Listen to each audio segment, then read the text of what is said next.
to UFA 2023. We have now gone through the pool stage, and we're now just making it into the top 24. The creme de la creme of the games are coming up. So I'm here, Joey, but I think this is the first time we've done something offline. I think so too, yeah. We've done it online before several times, but this is the first one offline. Yeah, it's a pleasure.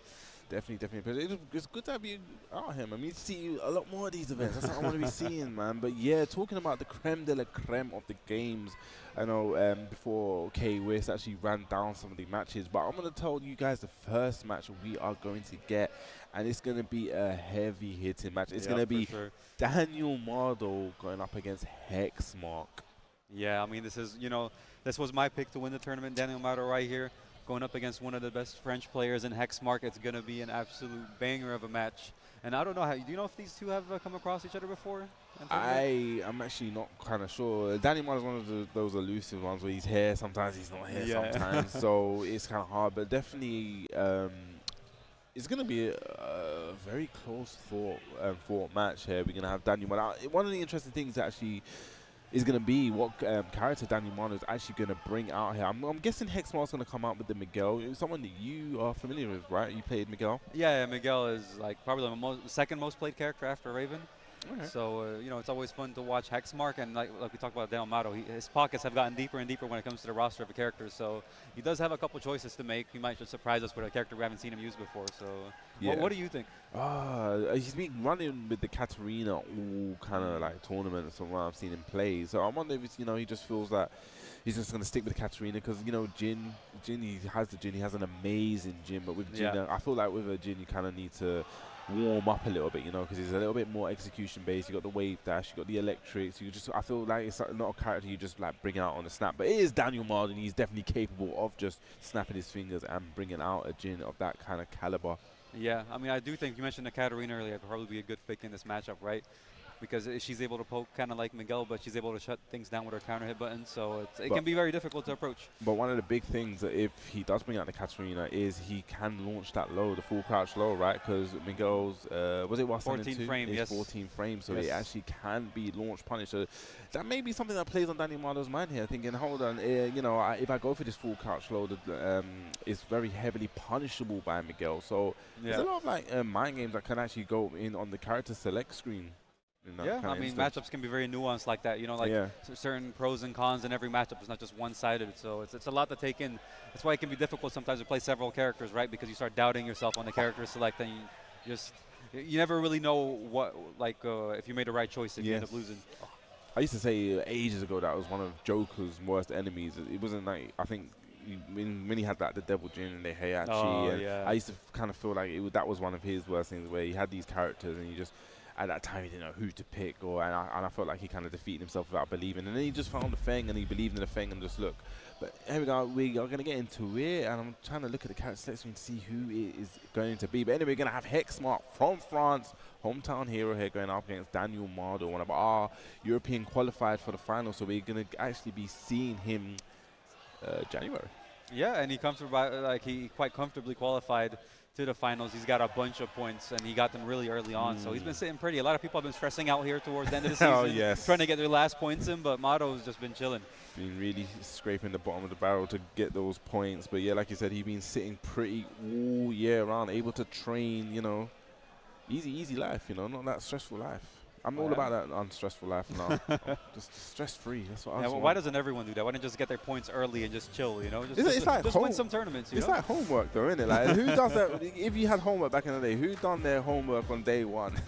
No one did it. The day you got home from it was literally on the 23rd hour out of the 24 where you done your homework. I actually didn't see what character he selected, but we are going to go in here. Danielmado versus Hexmark, going to be a heavy-hitting match here. Yeah, and it's just going to be more of these from now on. We are past the pool stage, so it's just going to be heavier and heavier going forward.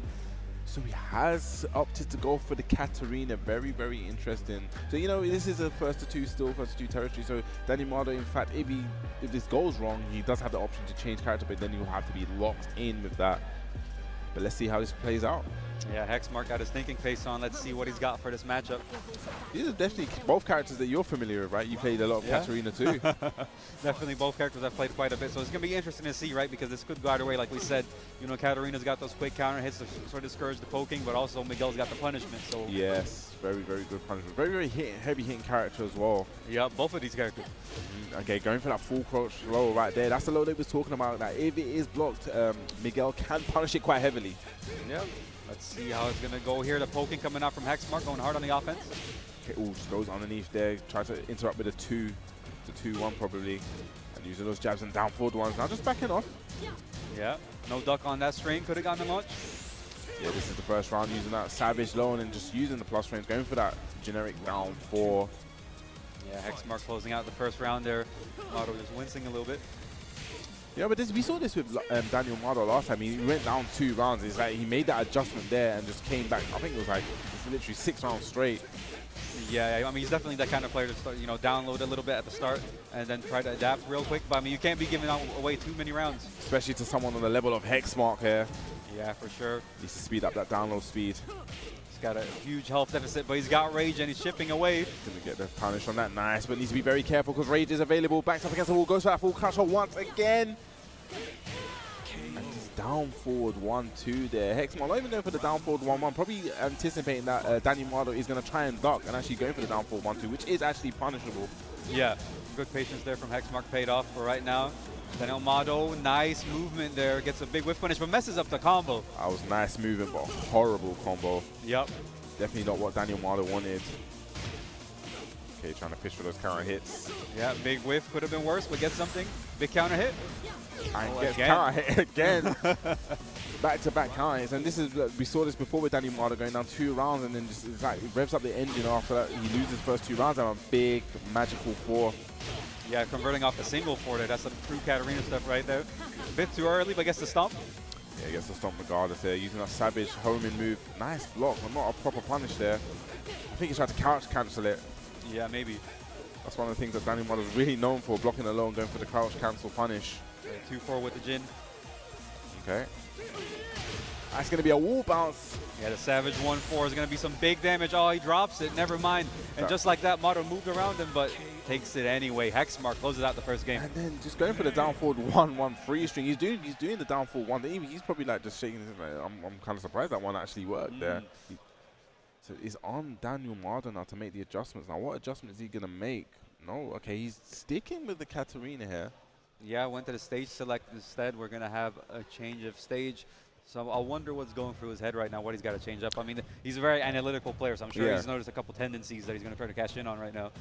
Definitely. The full crouch lows were working, but it's something that you don't want to kind of bet the farm on because, like we said it before, one of those block lows and the punch that Miguel gets here is heavy, and especially with the stage with the suit now with the wall carry, it's just going to be the the normal damage plus the wall damage and plus the Okazemi. It's going to be put in a very bad situation. So it's going to be interesting to see what Danielmado is going to answer back with here. Yeah, well, let's see what he's been cooking up here. Definitely needs to be cooking up something here. This is the winner's side. So just playing that patient game now, just, dancing around. Yeah, just trying to find each other's timing. Oh. It looks like Hexmark's going for a lot of those counter hits, the back 1+2s and the magic 4, trying to catch Danielmado's timing. Yeah, with the wall saying to getting the timing of his own, taking to the wall here. Yeah, that's definitely going to go to the wall. Big damage. I know, he drops it again. It's kind of like the story of this match. We've seen a lot of drop combos on the side of Danielmado. Yeah, earlier he seemed to be pretty on point, but right now it's just several drops. But it gets the free. Yeah, big damage. Many threes, the multiple threes. I think that's 4, then that makes 12. Nice again, and look at that. You're going for the savage low. They're catching Danielmado just, because it is plus frame. It essentially is a guess for game in that kind of situation. Yeah, I mean, Miguel on offense can be very dangerous, and right now it's been working out for Hexmark. Bet too late on the punish, though. Yeah, just a little bit too slow there. Had the right idea, and talking about right idea, great sidestep hop kick. Yeah, I mean, you want to go towards the left against Miguel. Mado just brings it back, closes out that round with the down back free, showing signs of life. Yeah, as you said there, the left, the down forward 1 is one of the ways you want to step there, but, Miguel does have answers for that with the down forward 4. Yeah. I want to start seeing that come out a little bit more now if Danielmado keeps stepping that way. Big trade there, and Hexmark with a nice little life lead. Let's see what he can do here. Okay, nice. The down jab just alleviates the pressure, and a great side step. This time going right and a big counter hit. Kamado finish this combo.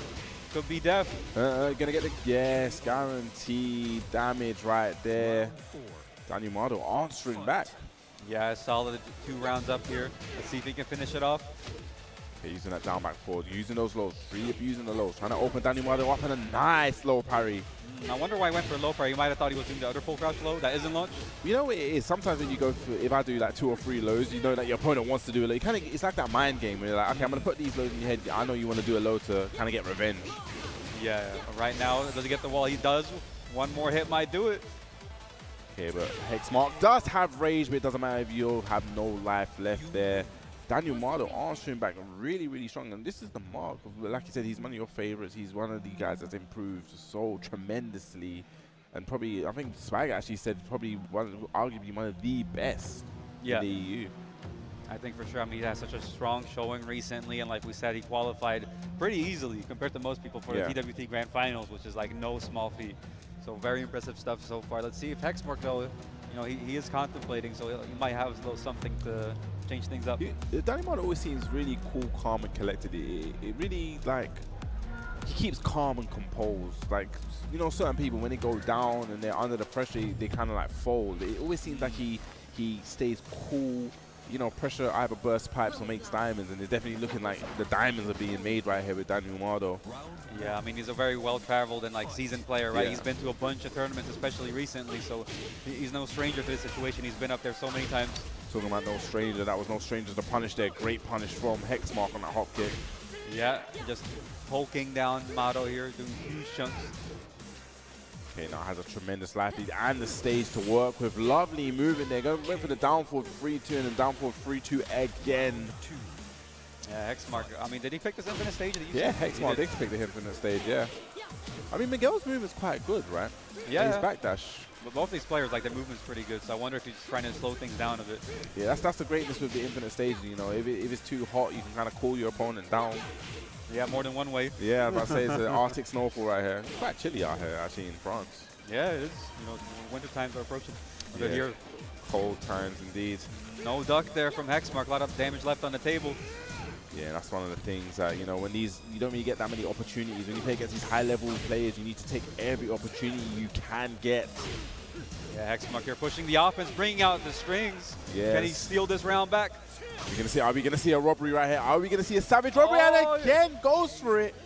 2 times in a row, Hexmark just had to go all out, and he's 1 round away from taking down Danielmado to the loser's bracket. Damn, that was definitely a savage robbery. And you saw Danielmado. That's probably the first time there I've seen Danielmado have some expression. He was not happy about that. Yeah, nice movement there. It really seems like Hexmark's attacking those legs, a lot of those lows. Mado's got to turn things up a bit here if he wants to stay alive on the winner's side. Yeah, he's just slightly late on the duck there. And just in his face there, trying to get Danielmado. Lovely size, and this should be the round if he keeps the combo. Nice and simple. But it doesn't matter there. Drops the combo, but picks it back up with a down back 4. And Hexmark taking it. It kind of looked very convincing in the last game. It looked like he had total control. It looked like he kind of flustered Danielmado, actually. Yeah, it's very interesting. Like, he went to the infinite stage, but then he just turned things up and went even more on offense. But, I mean, it ended up working out for him, so we can't really argue. It was a very convincing match. Yeah. Yeah. And yeah, I'm sure, you know, it's one of those things that we see.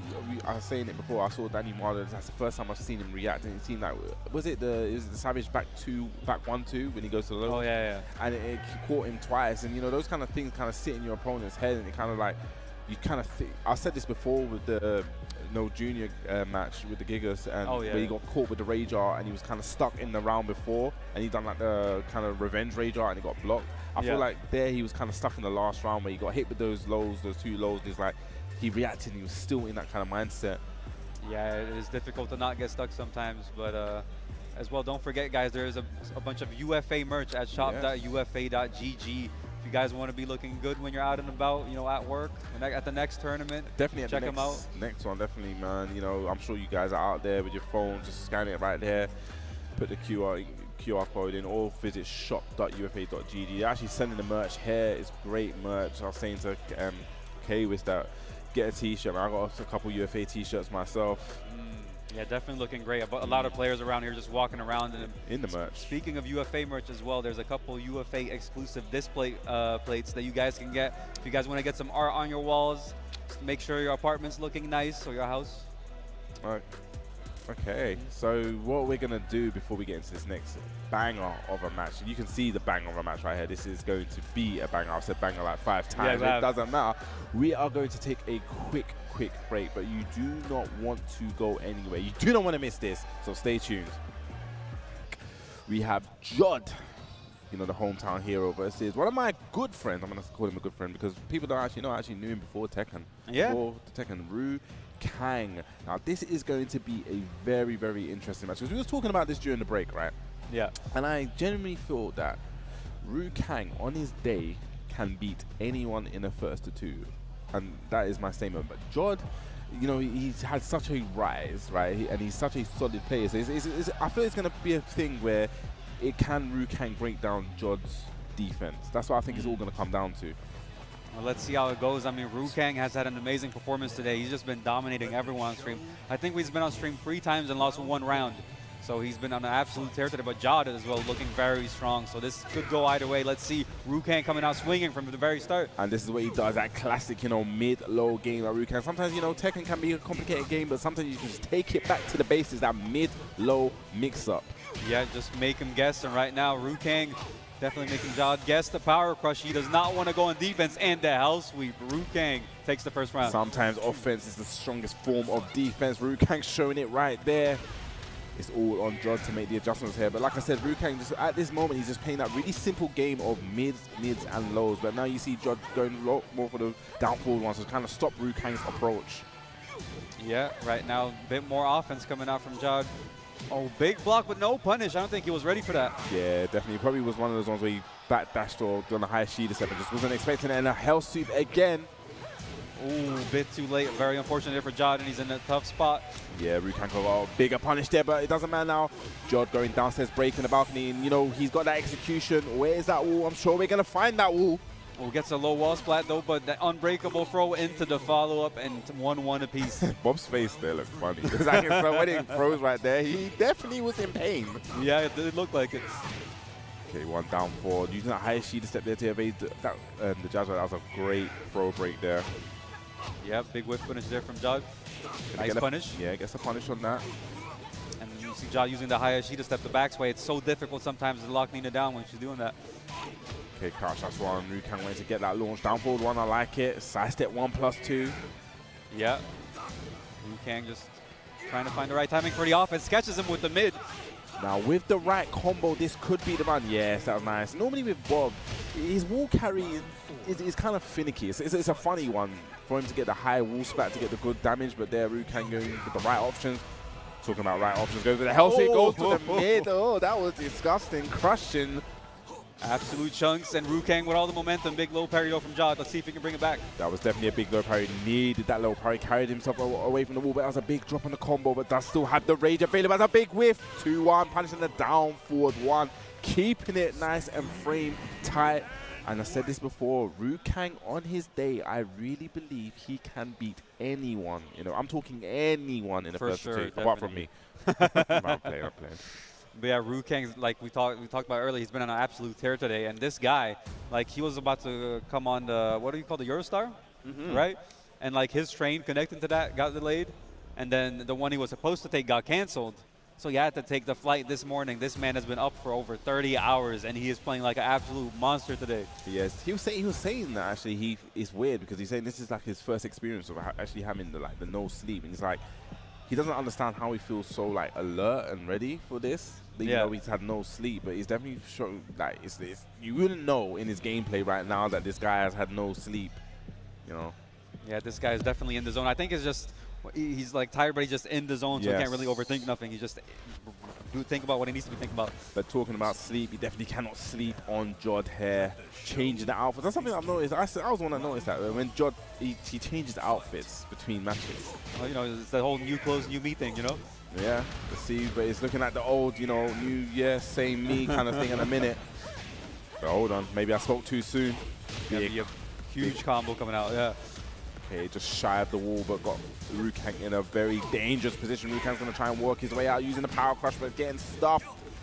Didn't have the frames to do it, and the power crush coming out from Jodd, and just the pressure is mounting. Nice low parry. Okay, Hwoarang showing he has the knowledge of the string. Opts to spend the raise drive. Okay, unscaled damage. Just to mix up. Okay, let's hit rip.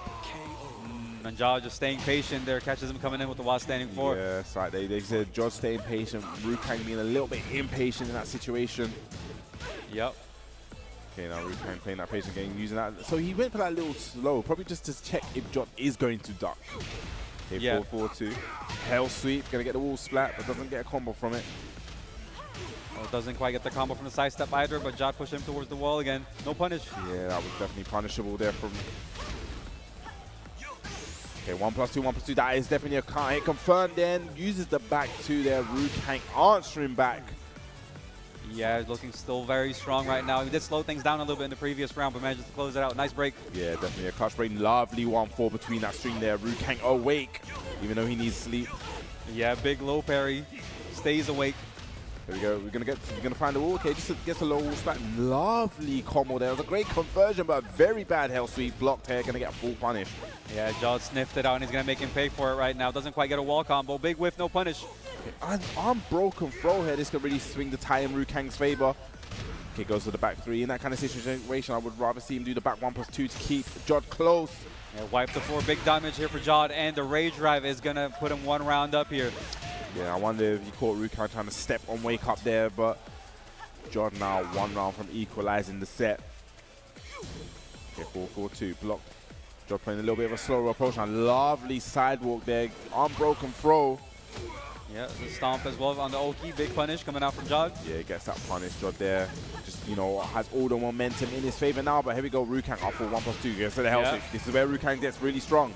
I mean, if there's one person that can make these comebacks, it's going to be Hwoarang, but closing it out like that, Jodd just doesn't give him the chance. Yeah, that can opener there, this is a sneaky one. You see, I know he's probably laughing at that can opener. It was a sneaky one there. Sometimes you just have to throw it out there. You know, a can opener is that move that everyone knows that it's the high, you know, you lower parry, low hit on the second hit, but it's just sometimes it's just one of those things that you just don't expect it sometimes. You just happen to get hit by it. Yeah, I mean, especially like under pressure, no one's going to be looking out for that move out of all moves when it comes to this level of play, right? So sometimes you just catch people off guard.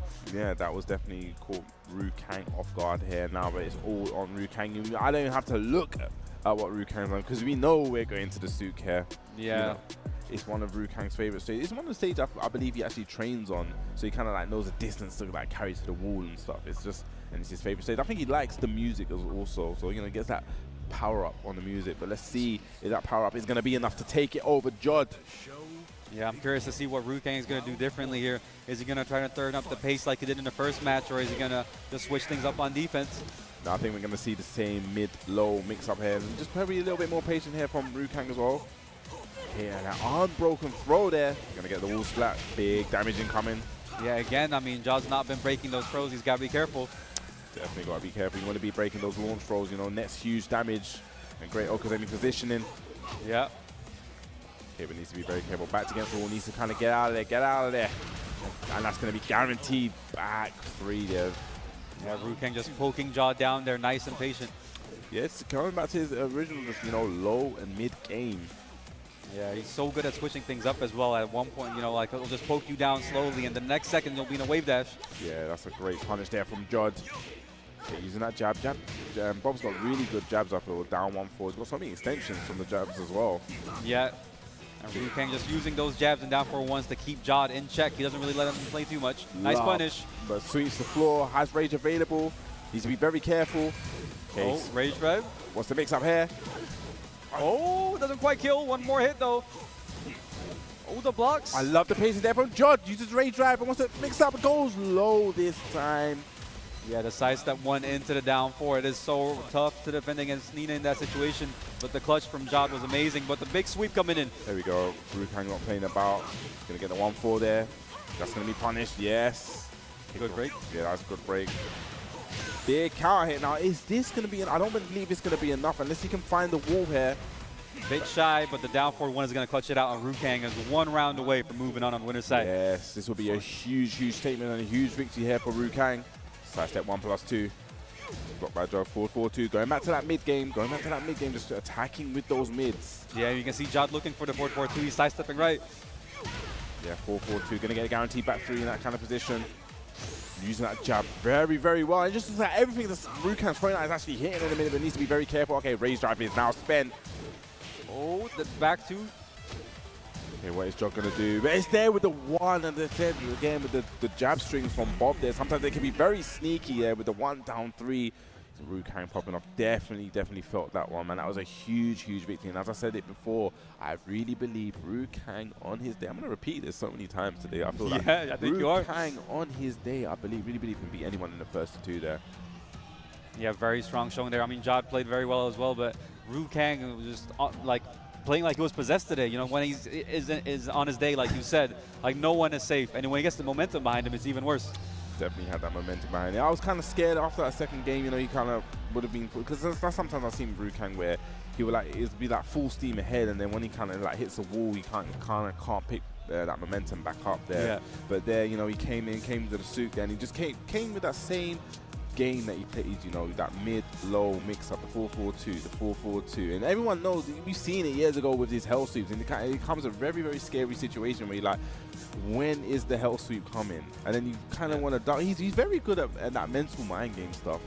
Yeah, for sure. I mean, we talked about it earlier as well when he was on, but he's one of those players that's got like a reputation. So whenever you play against Hwoarang, Hell Sweep is going to be on your mind constantly. And he's so good at using that to his advantage. From way back in the mix-up when he done with it like 6 or 7 in a row, I felt like he conditioned the whole Tekken community of the club. I think that was a really big statement, and everyone kind of just knew that, yeah, this guy can play crazy when he needs to, but it's one of the things also that he's improved on, like where he can play crazy when he wants to, but he can also just, you know, tighten his game up and play very solid. But, you know, Jodd's still in it. He's going to be moving on in the losers side. I believe I'll look at the bracket later. But up next, we've spoken about this guy a lot today. You know, one of like I feel like the standout guys from this year, this season, with all the grind he's been putting in, Tibetano. Yeah, I mean the results speak for themselves, right? Like even if you look at like 2 or 3 years, like as a time lapse, his placings have constantly gotten better and better and better, and he's been grinding nonstop. So putting in a huge amount of work. But his opponent, I mean, no stranger to us himself, you know, Kalak. He's got the same kind of results backing him, so that this one is going to be an absolute banger of a match. Definitely, when I feel like whenever I've come to France and I've watched Kalak play, he always kind of seems to perform. Like I think was it the mix-up? I think he beat, was it low high? I can't remember. He beat a queen in the top 8. And it just always seems like when he's in the pressure and he's like the one of, you know, he's in his hometown, he just kind of like powers up Kalak here. Yeah. And I think out of all the players that we have here today, he's definitely one of the most composed players. Like, no matter what the situation is, who the opponent is, he always manages to keep his calm. I mean, usually when you see moves like Matterhorn and stuff, it's someone that's, like, panicking, but he just knows how to place them properly. It's never like he's scared of something. He just he knows this is the time to do it. Yeah, you're talking about his Matterhorns. Now I'm thinking about it, I don't really recall a time where you see, like, a Matterhorn that's been blocked. It seems like the hit percentage, like, his hit rate on those Matterhorns, it was close to 100%. I genuinely cannot remember one actually whiffing, missing, or being blocked. Yeah, he's very good at placing him, and he's like able to switch up his play so well because he's very solid. But then one Matterhorn or something can make you just freeze up and really second guess yourself on offense. Yeah, but Tibetano there. So Tibetano used to be that geese main for games, but he's now seems to really have to start with Ganryu. And so Ganryu is, I believe, character is very underrepresented, you know, and I believe he's very unexplored. He's very strong. He's got the new stance. He's very heavy hitting character. Yeah. But Tibetano, he's really dedicated himself to the character and gotten great results with him. Yeah. And like Ganryu, like you said, he's underrepresented. It's not even that he's like underrated or bad. It's just not a lot of people playing for some reason. He's a bit more unorthodox of a character, but it definitely can be very scary to go up against. You know, his poking, his plus frames. It's a very competent character. Yeah, definitely when you're talking about unorthodox, it's like he doesn't have a 10-frame jab, and that's like a alienated thing, really. You know, everyone normally has a 10-frame jab, so he has the 10-frame headbutt instead that you have to go through, right? Yeah. But then his jabs, it's like 12 frames, but they're +3, right? Yeah, so very plus. He's very good at like pressuring and just poking people down. It's like a double-edged sword, because obviously he's got that 2 jab, but then one of his biggest weaknesses is if you do moves that are -10, he's not really going to get that much of a big punch, and you have to really be on point and have it installed in your head that you need to go for that headbutt. So let's see. But obviously Kalak going to go with the Lili. I wonder if he's going to transition and stick with Lili in going into Tekken 8. Be interesting. Yeah, I mean, I don't see any reason not to, right? So far in the current beta build that we had, like, Lili seems like a very strong character, got a lot of new stuff, so... I've been hearing that a lot, actually. Yeah. Someone needs to show me what Lili has that is actually really strong. Well, I haven't seen it yet, but I believe it. A good thing we're here, though. I mean, we could just ask whoever, you know, we got the setups right here at UFA. Yeah. Play some Tekken 8. If you guys aren't here, you're missing out. Definitely missing out. I had a little session with Super Kuna yesterday, just, you know, figuring things out. Talking about figuring things out, how are we going to see if Kalak can figure out Tibetano's Ganryu. Yeah, immediately good punish there from Kalak, and big start as well with the counter hit. Yeah, I love the position, love the lockdown, but just I like that, just out of there, gonna get the down one. Yeah, Tibetano with the position switch, the beautiful parry there. Okay, love that down. Okay, that's a good, seems like a good option select there for the down 4-2 punish. Yeah.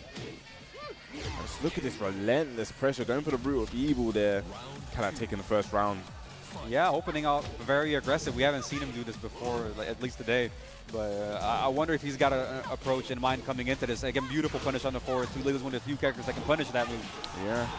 I've seen a lot of like down 4-3s as well from Kalak. He's going to get the punish right there. He's going to get the punish again. He's going to do it again? No. Okay, down jab. And just answering back with the jabs there.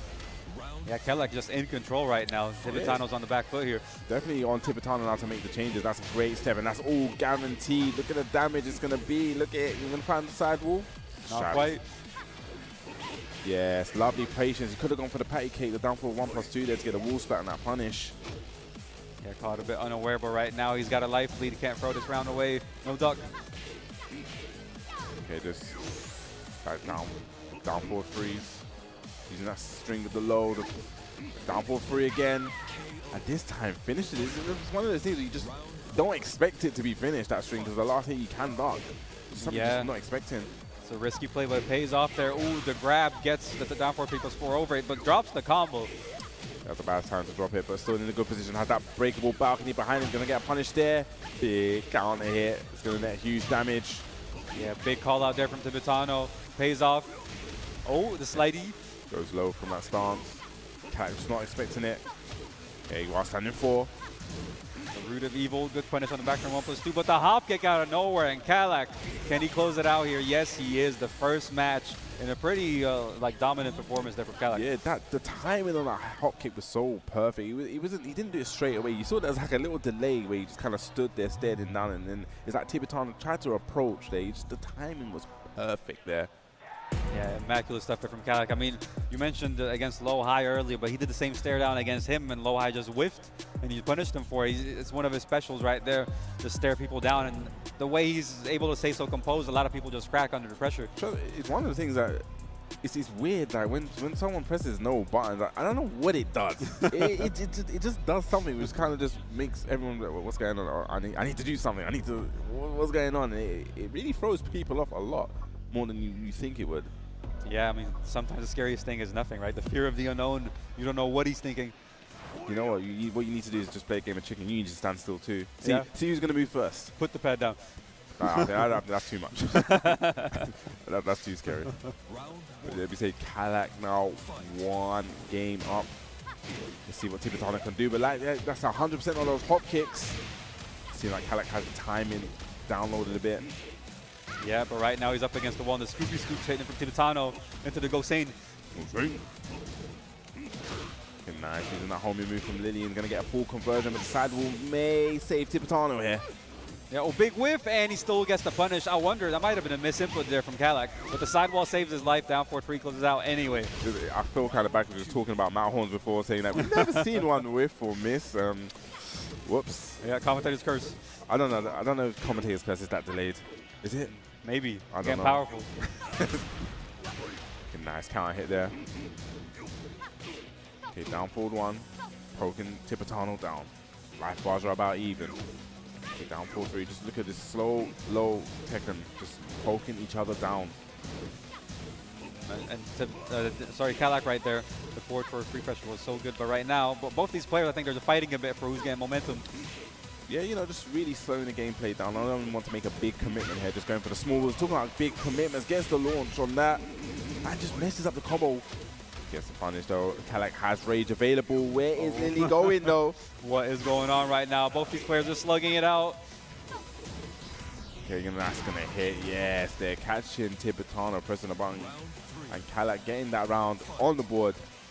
Yeah, tying things up here in the second match, throwing some salt around Tibetano. Big whiff, no punish. They go back 2-1. I cannot believe you can't step that anymore. Oh man, such a good move now. Sad times. Yep, nice punish there from Kalak. Okay, Root of Evil again. This time getting back to turn 2 lows. That was 3 lows back to back actually. Yeah, both players just attacking the legs. I mean, it's the way to open your opponent up. You know, these guys are playing very, very defensive. All playing defense, but now it looks like Kalak is on the offense. Yeah, and Kalak with the approach is just that crouch dash. He's so good at using that and just making people second guess themselves. Yeah, they're taking it with the down forward 3 now. Kalak on match point. That's all in the back. Yeah, it could have been way worse there for Kalak, but Tibetano putting in some work with these lows, poking him down. Root of Evil. Yeah, seems to be okay. Big counter. Here we go. Should go to the wall. Trying the wall. Tibetano in a very bad position. And a hop kick again. It seems like it's 100% with those. Just out of nowhere. Yeah, so on point, and one more poke is going to do with the down free to seal the deal. Kalak 2-0 over Tibetano. Signed, sealed, and delivered there. Kalak, we said it before, you know, it seems like when Kalak is on home turf, he really is just powered up. You know, Tibetano, you know, the run that he's been having, not even just in this tournament, you know, just throughout the season, he is a strong competitor. We are going to see him at the finals, the TWT finals. So, you know, he's definitely not down and out here because he's still going to be moving on in the losers side. But Kalak in the winners, man, just putting on quite a show there. Yeah, defending home turf here against the Invaders, looking very strong. And speaking of people who are defending the home turf, we have Super Akuma stepping up. Yes, the super of Akuma. And I remember you was talking about this before. It was like this Tekken 7 was written for him. I remember you lot saying that he had the name Super Akuma from way back, and then you know it just happened to be in the game. I mean, how lucky can you be? And it was just a perfect fit. And he took this character Akuma and he really took it globally. You know, he made a glow name for himself. You know, like so many. I think has he qualified for every TWT World Tour Finals? Maybe. I mean, I believe Spec so. said it was 4 earlier. I don't know. Has there been 4 or 5? I don't know. This is when he needs Spec. Spec is the encyclopedia for this kind of knowledge here. But you know, he took a stamp. He took that Akuma. He took it globally and really made, you know, a household name for himself. You know, whenever you see Super Akuma, you know, when you see him in the bracket, it's just like, what? It's just, you know, you have to be ready for him. And one of the great things I feel like, you know, he's kind of, from his level, I feel like he's really leveled up the European scene because at the beginning it was like Super Akuma, and I feel like everyone kind of like leveled up to catch up with him. And now it's just like European is just such a force in the Tekken community, the global offering. Yeah, for sure. I mean, Europe as a whole has leveled up so much during Tekken 7, like you said. I mean, a lot of other foreign players are also saying it as well, that like Europe is going to become, it already is a threat, but it's become more and more of a threat as time passes. And Tekken 8 just literally just around the corner. I mean, it's going to be very, very exciting because this is going to be the first time, obviously, that everyone's going to get the game at the same time, you know, so everyone's going to be kind of like developing at the same time. People can grind the game at the same time. Everyone can kind of work together to discover because, you know, we played the betas, we played, you know, the exhibits. That's the word I'm looking for. Exhibits sometimes. And, you know, we're all still even discovering stuff now. Even when I was playing with Super Akuma, it was like, oh, you can duck this, you can step this. We're just kind of messing around. So there's going to be so much to discover. And I believe when the game releases, there's going to be so much more. I mean, there's characters we haven't even touched. You know, we got the Yoshimitsu. I know everyone's waiting for that Yoshimitsu trailer. It's going to be very, very exciting and interesting to see how everyone develops throughout the game, throughout the first year life cycle. Yeah, for sure. I mean, we've gotten a little bit of a taste of the game, but I mean, that's not the final version, right? So we'll have to see how things end up, you know, what sort of changes we get when the game does come out. It's going to be very exciting to see, and we're going to see who places as well. Yeah, talking about changes with the game, what's going to happen when the game comes out. There's certain things like the running 3-2 from certain characters. I was like, when I saw that, I was like, I remember the first time I saw that from Azazen, I was like, surely you can duck that. That must be duckable. The second hit, yeah, that must be duckable. I just thought, oh, people just don't know they're not ducking it. And then when I was playing against it, I was like, no. I mean, that's the interesting thing, right? This is the first time that Tekken is going straight to console, straight to PC, because usually we have an arcade version that's out for like, what, 2-3 years maybe? where they change things up. There's balance updates and stuff, but this is the first time that it's just coming straight to the home. So everyone's going to get to see the initial experience. Definitely. So the next match I believe we're going to have is it going to be Super Akuma versus Danielmado? It does look like it, and this is going to be a heavy. Oh, it is not. Oh, okay. We got baited. Definitely got baited. I'm about to say this is going to be one of those other heavy hitting matches. But yeah, let's go back to Super Akuma. It's going to be interesting. So we're talking about Tekken 8, talking about Super Akuma. Akuma has not been revealed. We have had the base roster revealed, and Akuma has not been there. So we've seen Super Akuma gravitate to the Jack, and I was watching his Jack being played. Now I actually feel it fits his kind of play style, where it's like heavy hitting. Jack can take a couple risks as well. Yeah. So and that's someone you've been playing as well, right? You've been playing a lot of Jack during the beta? I've been playing quite a bit of Jack through the beta, yeah, and it's been kind of interesting. I really love what they've done with the character. I really feel like, I've been saying this before, right? Jack has always been a big body character, but I've never felt that Jack has been a heavy hitting character.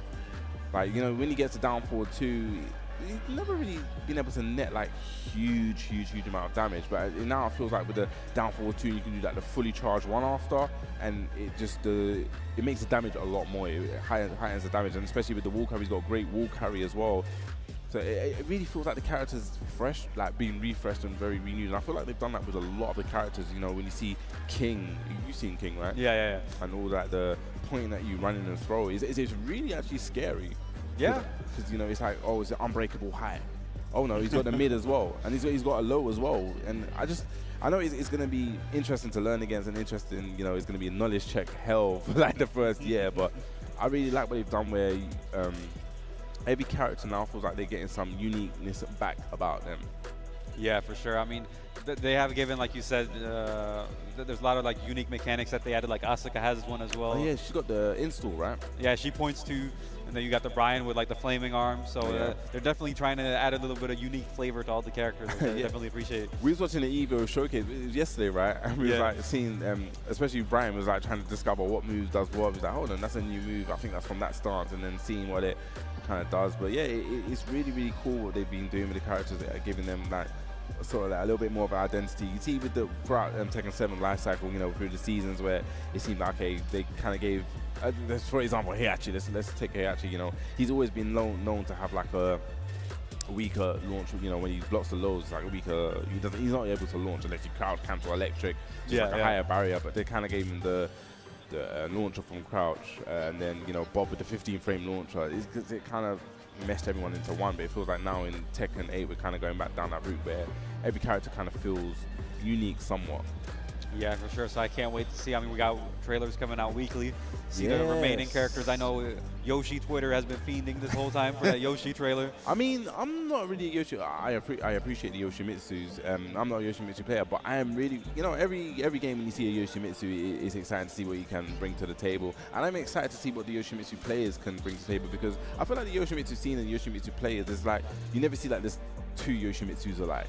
I don't really think, when I think about it, you see like Kane and Trent's very soul, methodical, doesn't really party as much, and you get someone like iMusician where he's listening to Eddie Murphy party all the time, like that's in the headphones right there. And then it's like, you know, it's like a really spectrum character, and to actually see him in Tekken 8, and I'm really interested to see what unique things they give him and what he actually is going to bring to Tekken 8.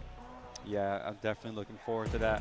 And from what I can see, I'm also looking forward to this next match. We're going to have Super Akuma against Guni, a French battle. I mean, with so many sick French players, it's bound to happen. And I believe these two played, was it the last UFA, the last mix-up? And it seemed like it was Guni that actually took it over Super Akuma. I don't know if it's sure it was the last UFA or it was the last mix-up. It's definitely the last time it was in France. Yeah. It was a French tournament. So it's going to be very interesting. So we're going to see, probably most likely going to see the Akuma from Super Akuma and the Jack from Guni. Yeah, I mean, traditionally, you know, the Jack is not a matchup that Super Akuma is a fan of, but he's got a lot of experience in the matchup. He always does his homework, so I'm sure he's got a couple things ready, and I'm sure these guys have played a bunch. So at this point, I'm sure we'll see like layers of mind game as well. Both players are going to be very familiar with each other's characters.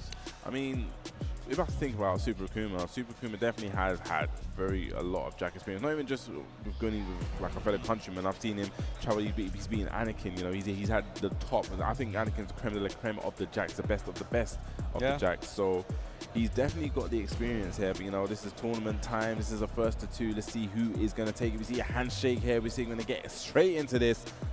We have Super Akuma going up against G, aka Gunny. Yeah, it's going to be a big battle here. Could go either way. I mean, these guys are some of the favorites to take home the whole tournament. So the fact that they're already meeting just shows that how many players there are that have a good shot at taking it. Yeah, it's actually it is later on in the bracket, but it's still kind of early on. You expect this. If I said to you, you asked me who's in winners final, I said, oh, it's Super Akuma versus Gunny. You wouldn't bat an eyelid. You'd be like, exactly, yeah. Makes sense. But they're facing off early here, so let's see who gets to keep being on the winner's side and who goes down to the losers, the shark-infested waters down there. Oh, it's definitely infested with them sharks, them piranhas. Okay, look, just using those jabs. And just a down forward two from downtown. Are we going to get to the wall? Not quite. Okay, using that down back two. Oh, that's a big whiff of a back two. Tries to jump on out there. Probably trying to scout for the down back one here, and that's like one of the dangerous things of this matchup. If he goes for a down back one and Super Akuma does jump, it nets a lot of damage.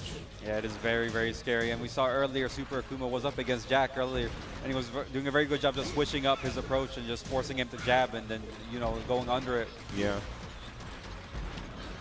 Okay, right. Okay, using that down four, jumping on in there. Okay, that wasn't in clean hit range. Okay, spends it and lovely low parry. Now, if you get to the wall, this could be the round. Yeah, it should be. Yeah, this big shoulder taking it. And that is a huge round for Gunny because he made Akuma waste a bunch of meter and then still lose the round, so he's in a very good spot. Yes, definitely. One of the things, you know, we got to keep an eye on that meter. Yeah. Ooh, nice duck. Gets a low punish as well. Okay, uses that power crush. Down four. Just out of range there. Gunny's so aware and ready with the punish. Yeah, beautiful stuff. He's going to get real close to the wall here. Okay, goes for max damage. Wait for that side step two. Now you see Super Akuma using that focus attack. I believe it's for the forward one. Yeah, earlier today he was good, putting it to good use in the Jack matchup and getting a lot of damage from Gunny. But he's just a different kind of Jack, and he's very familiar. Yeah, well, I haven't actually seen Gunny go for a forward one there, and I think it's just the threat of the focus attack and, you know, being absorbed and the amount of damage you can get. Yeah, but he's showing he's got plenty of other tools to utilize here. Looking very strong in his first match. Okay, there's going to be a full conversion. No, it's not. The side wolf back there saving Gunny. As you can see, they're threatening with that focus attack. Yeah, Gunny got Akuma's back against the balcony. He's got to be careful here, fighting his way out. Yeah, I love that, using that running one and catches him in the air with that two jab. Are we going to go downstairs? Are we going to keep it there? Down back one, blocked here.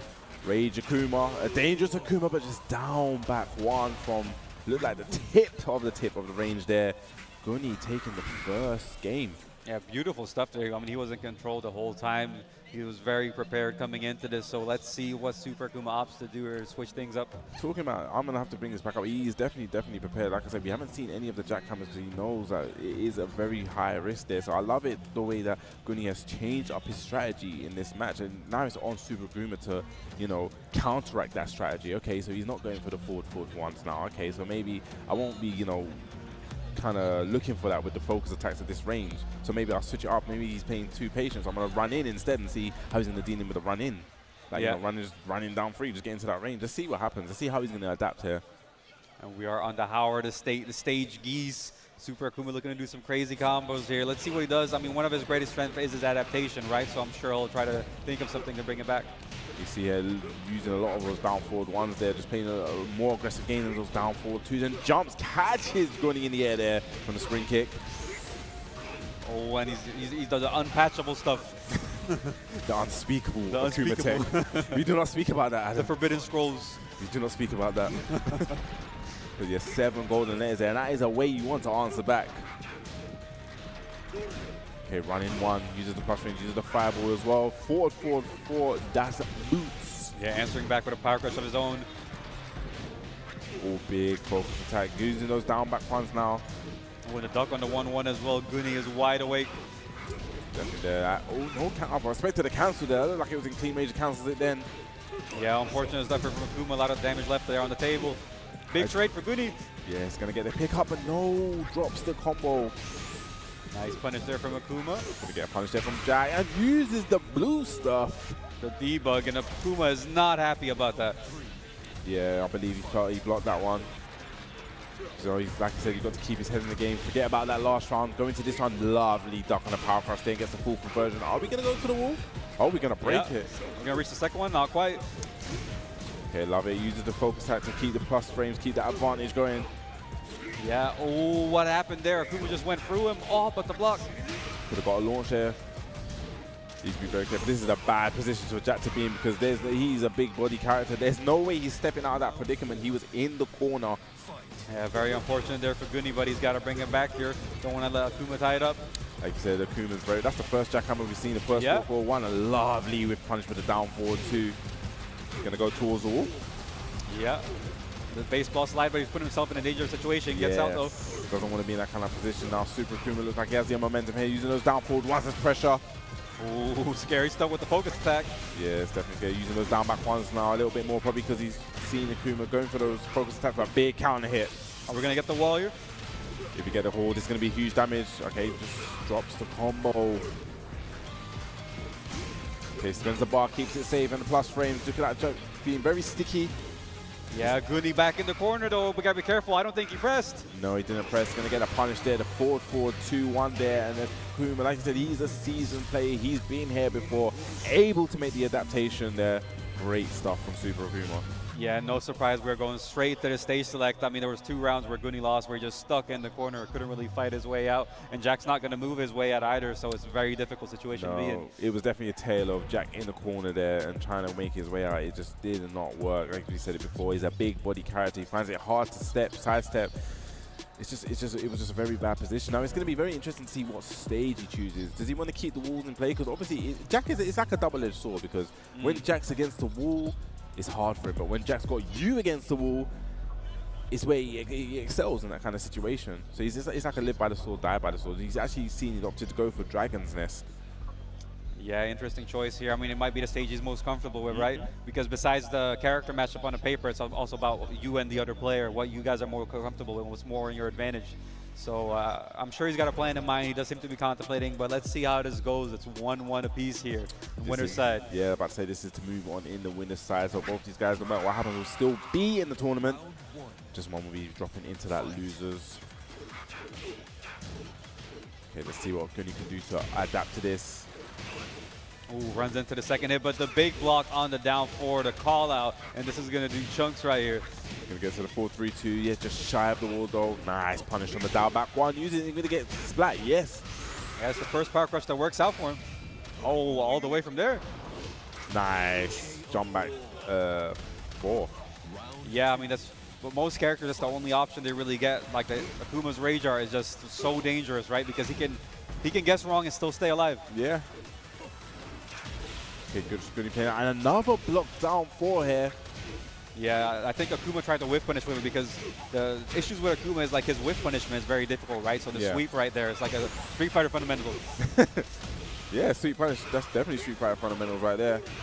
Talk about Street Fighter fundamentals, goes for that demon flip, does have rage available, jumping in. Yeah, huge life lead for Guni, but I mean, with the resources almost even, but it closes out the round anyway. I love that. Just Guni using Jack's back dash to just back up and using that 2-1, lovely low parry there from Super Akuma, trying to get something started, trying to get around on the board here. Yeah, I mean, big call, that's the familiarity in play and the big combo as well against the big characters. Yes, definitely a big body character there, using the red fireball. And Guni again, he's in the corner. He's got to find a way out. Yes, this is where Jack does not shine right here, but I say Guni just using that. Just wiggling out, look at him move. Just wiggly. Nice, and that's going to be a big punish. Now, if he gets to the wall, this should be the round. Keeps it nice and simple. Yeah, this should be the round. Yeah, no need to make it complicated. Just keep it simple, close out the round, and he's got a bunch of meter as well. Sometimes plain and simple is just all it takes. Don't need to overcomplicate the formula. Okay, using that focus, and jumps over the down back one. Here we go. This is going to be huge damage. Oh, and the unpatchable, but gets up. The unforbidden tech. The unforbidden. I mean, the forbidden tech. It's unforbidden for Akuma players. Yes. Everyone else is forbidden. Girl has that bars meter to work with as well. Running one. Just look at the pressure that Super Akuma is applying. It's all on Guni now to make the comeback. Has rage available though. Ooh. Big whiff punish. This is going to be huge. That is the opening he needed. Can he make something happen right here? In good position here at the wall. And that's going to be the round. Doesn't catches Super Akuma standing there. Damn. Yeah, Super Akuma not looking too happy about that. But at the end of the day, you know, he's not out. Yeah, he's still down on the loser's side. I'm sure we'll see more of him up on the stream. But strong showing there from Gunny moving on. Yes, this is a repeat. Like I said before, the last time these two, I believe, it probably was last year, the UFA, Gunny taking it over Super Akuma. There's definitely, it looked like Super Akuma was going to make that comeback, but then that down forward two, that whiff punish was so precise. You know, well, if you are a Jack player, you have to be ready to whiff punch with the down forward two. Gunny done it right there, took him to the wall, and it was literally guess for a game situation. You know, teched into there, woke up, pancake. Yeah. But that's sometimes how it goes. You know, like they say in French, c'est la vie. So is life, you know. Yeah, I ain't know bonjour. That's as far it goes for me, bro. There's bonjour and. Yeah, we got confirmation from production. You know what? I said I've come to France a lot. I need to kind of pick up on the language, man. I need to do it. I used to be like K-Wiss. He seems multilinguist in the basics. Yeah, he is, yeah. He knows a little bit of stuff, but he'll have to teach us. Nah, I don't want him to teach me. But right now we have Jodd back up on the stage, and he's going to go up against Whale from Denmark. Yeah, I believe moving to losers, right? This is the losers because Kang did beat Jodd. So yeah, we're moving down into the losers. Yeah, loser side. I'm curious who put Whale down there. I mean, Whale is another one of those players who's been putting on just better and better performances. They've been such a strong player. So it looks like Whale actually beat Leonidas. Oh, okay. So that's a big win for him, and he beat H-Dope as well. So yeah, now we're gonna have him going up against Jodd. Now this is for top 8. Oh, okay. So all these matches now, the winner. So we drop down to the loser side, and all the winners of this will progress to top 8. Okay, so it's, you know, the big top 8 on the line for the big stage. Definitely these guys want to make it in. I mean, they don't want to do more than just make top 8, but it's a lot on the line right here. Yes.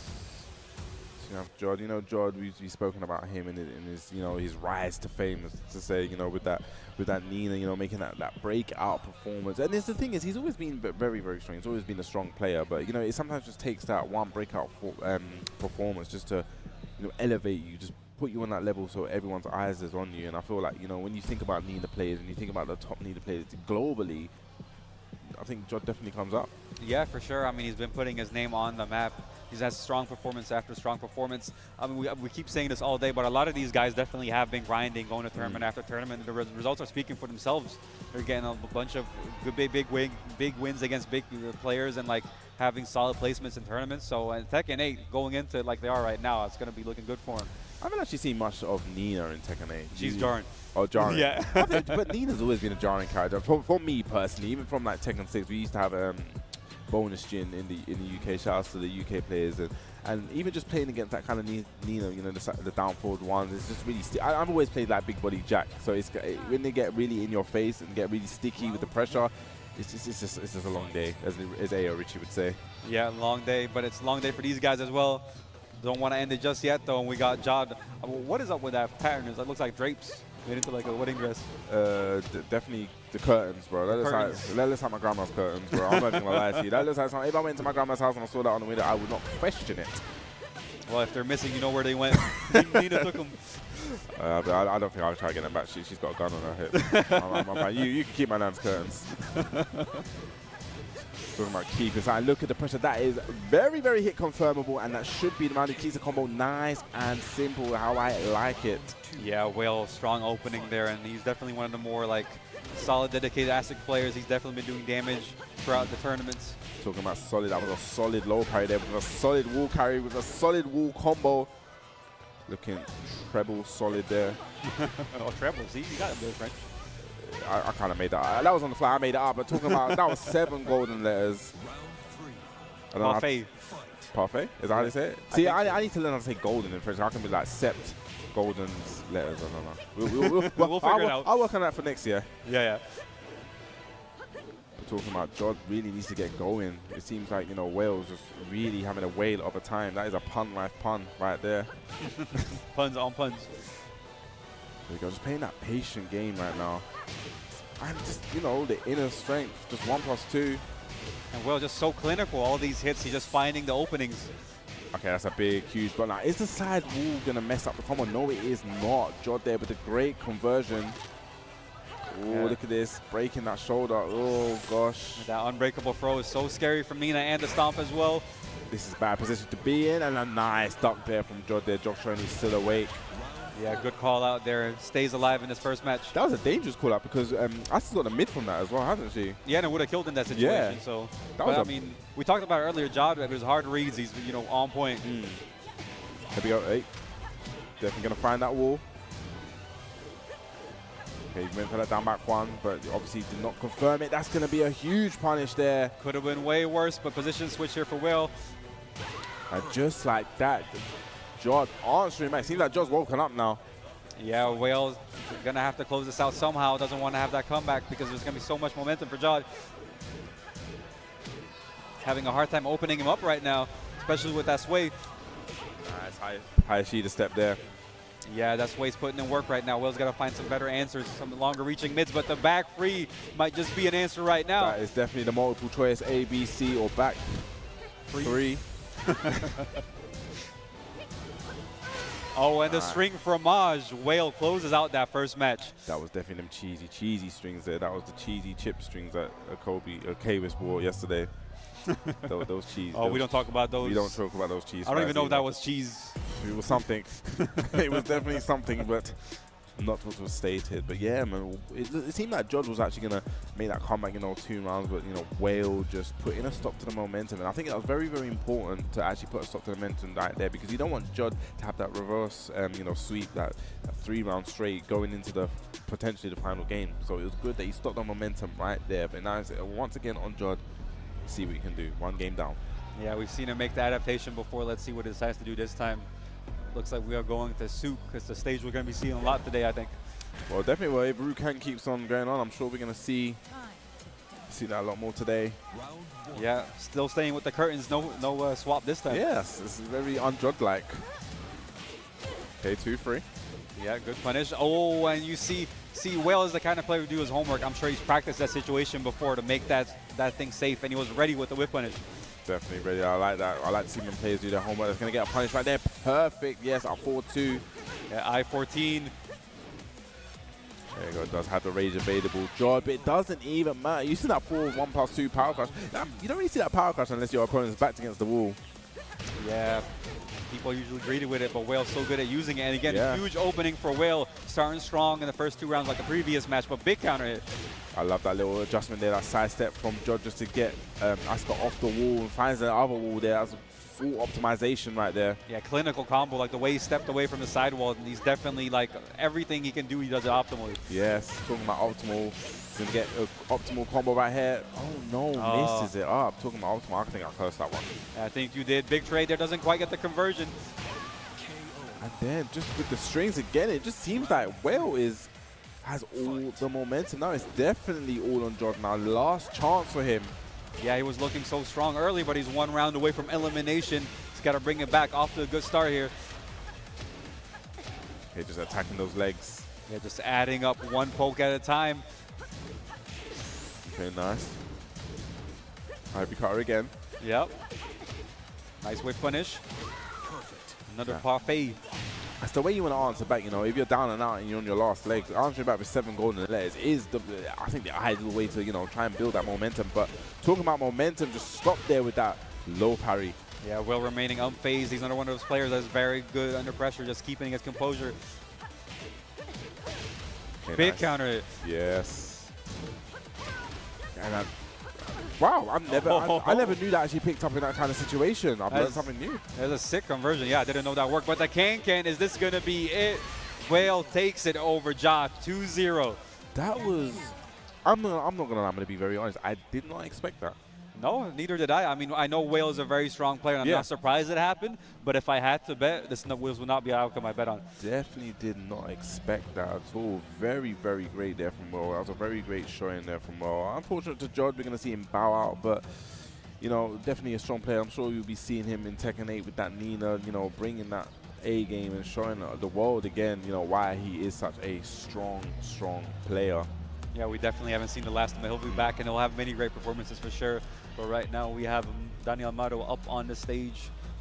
You know who he might be up against? Yes, I do know who he's up against. Yeah? If you look to your right, you're going to see it's a guy dressed in fire, dressed in the flames himself. You're going to have Fireblade. Now, this is going to be extremely interesting because Fireblade is known for Jin. Danielmado also a Jin connoisseur, these guys. And now, I wonder, is it a thing where you get the Jin mirror? I want the Jin mirror. I mean, everyone wants the Jin mirror, let's be honest. I don't think there's anyone who doesn't want to see it. Yeah, but we've seen Danielmado run with the Katarina. You may stay stubborn here. Or is he going to play for pride, to play, you know, show that I'm the Jin guy, you know? This is like that inner conflict, you know. On one end, you got like the person with several characters, and then you got the complete loyalist, you know? I mean, he's just representing the character in full, the flames, even on his shoes. I know. I need to know. Is that I need to know where he actually got that from. It's quite impressive. Socks as well. Yes, he's got socks. You know, just the shoes, everything. He's come prepared. He is literally on fire. I need to come next year. I'll come in my jacksuit. I don't know what that is. Come as a robot. A robot? How does that even work? I'll work on it. Oh, you're gonna have to learn how to do the robot. Yeah. That's not going to happen. That's definitely not going to happen. But yeah, it's going to be very, very interesting because if you say Danielmado plays Jin as well, and he's going to know the character inside out. Now it's going to be on Fireblade. I feel like if I was to think about this logically and stuff, so like you said, Fireblade, the character specialist here. So you know he is going to go with the Jin. Unless he pulls a rabbit out of the hat and does something that we're not expecting. I expect him to go with the Jin. And it's going to be on him to really kind of like, you know, show something different to Danielmado. Because like we said, he knows the character inside out. Yeah, for sure. But at the same time, I wonder how much experience he's got against him. Because playing a character and playing against a character can be two very different things. You know, I speak from experience as well. Sometimes it's just very difficult, you know? And it's you can easily get into like weird habits when you're playing a mirror match where you just start copying the other person and things like that. So it's going to be interesting to see how both players respond if we do get a mirror. That is a very, very, very, actually that's a very, very good point you brought up. Because it is, so speaking from experience, if I ever come up against a Jack move, for instance, and in my mind I know that my kind of like, okay, maybe if I hit this 2-1, I go for kind of this option, and then you kind of think that your player is going to also understand and go for that option, but they're going to go for something totally different. It's going to be like it's going to throw you so off. Yeah. So that could actually be the case. That could really be a huge factor in this matchup. Yeah, you are totally right. It's going to be very interesting to see. I'm assuming we even get it. I hope that we do get that matchup. It will be an absolute pleasure to see. The mirror. But I don't know. It seems like Danielmado's been going with the Katarina. Maybe he's just using this setting here, you know, just to test his Katarina, because like we said, we're going to see him at the TWT World Finals. So maybe this is just a, you know, training ground for his Katarina. Let me see how well it does in this kind of tournament environment there, and just keep the Jin, you know, in the back pocket, you know, keep it secret for the TWT Finals. Well, we're about to find out anyway. Yeah, we are going to head into the match soon enough. And also, you know, shout out to Fireblade. He's representing the UFA shirt, looking fresh in that shirt. If you guys want to get a shirt of your own, go to shop.ufa.gg, get some UFA merchandise, the clothing, the apparel. You got a couple yourself, right? I got a couple of t-shirts myself, definitely. But it's not t-shirt weather for me, I'm cold today. Definitely, I got my jacket on still. It is chilly. It is chilly. It is real cold, but it's fine because in here things are about to heat up. We are going into the first match. Yes. So, spoilers. It seems like Danielmado is going to keep with Katarina today. And we were just talking about the things in matchup, like specific things. And this is another matchup where the full crouch low can be punished, like launch punished here. Yep. Jin has also got the while standing 2, which is a heavy punish for that. So it would be interesting to see how much he brings it out if he's going to play like a major part in this match. Yeah, I mean, we haven't seen him use it too much in the previous games. He does it every now and again, but he's more like solid, fundamental, like poking and creating openings, but with counter hits and with punishment. Yes. So let's see what's going to go down here. Let's see if Fireblade can pull a rabbit out of the hat to show how he can defeat Danielmado here. So let's go. I think the match has started. You see Danielmado carrying to the wall here. Here we go. Yes, we got the action live now. Says 3-3-3-3-3. Many threes, multiple threes. Many threes, like you said, and off to a huge life leader, just poking Fireblade down, but he's got his back against the wall. Okay, that was a nice back. That's about 4-4-2. Gonna get something started right now. Nice conversion there off the Demon's Paw. Gonna get the punish on that, yes. Well, I think that was an electric. I think he tried to whip punish. Just I think so. And that was a big hop kick. You know what? I respect it. You know, probably thought that Danielmado was going to come in and go for a cheeky low at the end there. Tried to make a very, very heavy read there, but Danielmado just staying very patient. Yeah, good stuff there from Mado. I mean, that's all that experience, you know, coming into play. Okay, just backing on that Fireblade, backing on that. Does have the life lead to play with right now. Yeah, the cat. Yes. I wonder if they actually called it that in France. Isn't that 444? Yeah. Yeah. I mean, I hope they call it that. Well, I'm going to ask you, Yuki. We'll see you after. Okay, goes to the low. Does have rage available. Okay, what's it? Mix up, goes to the hell sweep. Yeah. And again, staying grounded. And this is one of those things where I said about the situation where Danielmado knows the character, knows that he doesn't want to get up in that situation because the forward would hit. Yeah, he is aware of those situations. A nice fuzzy duck there as well. Mado so ready for it. Can't be testing him like that. Yeah, no, yeah. He's showing that he knows his character. He knows how to play against his character, it looks like. So now we're up into open walls. Hell sweep. Yeah, Fireblade's so good at placing those, but drops the combo. Okay, nice. And that's all hitting. Okay, goes to that low. Like we was talking about that low that can be launch punished by a Jin. But to launch punish it, you have to block it first. A big getter free, but doesn't get the conversion though. Huge life lead though for Mado. 3-3-3-3-3. Okay, nice plus frames. Yeah, big whiff. No punish. 4-4 again, and goes to the hell sweep. I love that. Setting out with the two mids there and then going for the hell sweep. Now, is this enough to kill? I think it just might be. It's going to be a close one. No. The magical pixel. The pixel with all the magic. 3-3-3. Oh, and the clutch block. Danielmado takes the first game there with the Katarina. Yeah, that was a bit unfortunate on the calculation there for the hell sweep combo. Does the back 4-2-3 work on female characters? I have no clue. I was thinking maybe if that was the case, if he done that combo, then they probably would have netted a little bit more damage for the Rage Art after. Or we could have cut it short and then the Rage Art sooner. Maybe that would have worked. I mean, it's hard to say, but especially when you're in a tournament like that, it's difficult to make a decision like that on the fly. I wonder, you know, shoulda, woulda, coulda. But you see Kicking Machine coming up, offering some words of advice to Fireblade. This is the loser side, I believe. Yes, it is the loser side, yes, it is. So one of these guys, unfortunately, will be going home here. So we got Fireblade now fighting for his tournament life. Well, let's see how it goes. One of these guys is going to have to end this tournament a bit early. See Danielmado one game up. So we've gone to the abandoned temple. Let's see what Fireblade can bring to the table here. Yeah, he did get a bit of coaching. So I wonder what kind of advice he got there from Kicking Machine. Yeah, I don't think there was anything like obvious that I saw that stood out like he didn't know what he was doing. Sometimes it's just a thing where you just need to probably just calm down a bit. Yeah. And just probably tighten up your gameplay, just play a little bit slower. Yeah, and he did take a couple unnecessary risks, testing Mado's defense, but sometimes you got to do that in tournament, right? Just to see what you can get away with. Talking about getting away with something, you cannot get away with that there. Danielmado keeping the frame really, really tight, getting the counter hit there. Yeah, Mado getting away with the lead in this match right now. Okay, looking Mado at the minute, but Fireblade does have the rage available here, so he's got the option to get some huge damage. But lovely step on the 4-4-4, I mean the 4-4-2. Gets hit with the 3-3-3. You know, they say death comes in threes, and it definitely did come right there. Plenty of death to go around with all those threes. Yeah. You can see the movement from Mado, the sidestep duck into another sidestep, making it so difficult for Fireblade to approach and making him pay for it as well. Yeah, it's just showing that he knows how to fight against his character. Pretty impressive. Looking like he has all the answers there, looking in full control here, looking to work on the 7 golden letters, but no. There you go, using that electric pressure against the wall. And the defense from Mado, he was so patient, unfazed, and the low comes out immediately blocks. He was so patient in that, you know, in that instance right there. And it was a great read at the end there. Now Danielmado 2 rounds up, looking very, very comfortable. 3-3-3-3-3s. Just all hitting. Oh gosh, this is low looking in Danielmado's favor in a minute.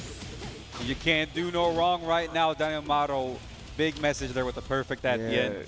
It just looked like he just didn't have an answer towards the end. You know, I think it kind of just got broken a bit. That kind of, and he just looked like he didn't really have an answer. You can see there the 3-3-3, and he kind of like probably just thinking about that. The way when he's kept on throwing it out, it's just like, oh, I don't know how to do it. How do I deal with this? And then he just really froze up there in the headlights at the end there. Yeah, unfortunate stuff there from Fireblade, but you know, wasn't a bad showing initially. But Danielmado, just the way he adapts and the way he shuts down option was just too much. I mean, the way he played against, you know, we said this before, everyone knows Danielmado has a very, very strong Jin, and he just showed, like, you know, sidestepping, right, you know, the way to sidestep, you know, he was ducking the down forward 1-4s, you know, flash ducking, he just knew the character inside out and didn't give Fireblade anything to work with. Yeah, just shutting him down, like you said. I mean, we saw the movement earlier. It's one of those things. He's so strong defensively, right? Yeah. Like we've always known he's a beast, but ever since he's been playing more and more and more in these tournaments and been able to adapt quicker and quicker, he's just so difficult to play against. I mean, there was that sequence, right, where it was like the electric hook fist against the wall into, like, it was a down forward 1. Stay patient. Electric hook fist down forward 1. It's like his defense was so strong. You know, he had the great read, he had the patience, had the great timing to know that, okay, now the low's probably going to come. He went for the mid X amount of time, so he's probably going to go for the low here.